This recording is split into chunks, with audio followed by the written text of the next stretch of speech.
Salutare și bine v-am găsit la un episod. Acesta nu va fi un videoclip de jocuri sau ceva de genul. Va fi un videoclip cum să învățați să vă înregistrați muzică pe telefon. Da, de exemplu cum e asta la mine.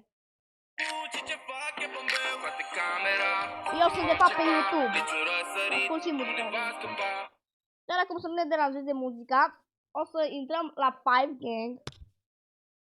Netul merge foarte slab aici, la mine nu merge foarte bine, ca să știți. Și nu știu, o să zic de exemplu Tank. Ok, pun piesa Tank.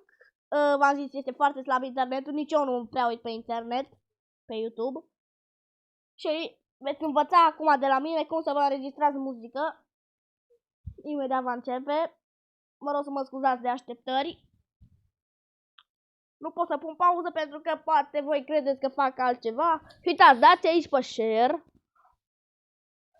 Dați pe share. Și după dați copiați linkul sau copii link, cum vă scrie. Important e să dați pe copii link, știți? Intrați la Google. Intrați aici la Google și scrieți it mp3 sau it converter. It converter. Dați pe el, uitați cum e aici la mine.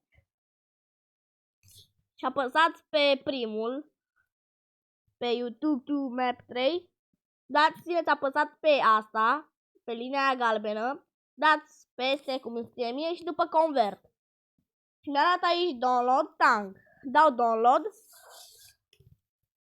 Iar voi, dacă aveți internetul foarte bun, vi se va instala extrem de ușor. Și cam atât, nu prea ați mai multe de făcut la acest. Alta că trebuie să tot intrați pe YouTube și să dați pe copii link și tot așa și să intrați înapoi pe Google. Și eu acum o să vă arăt gen cum am eu, adică v-am arătat deja cum am eu muzicile.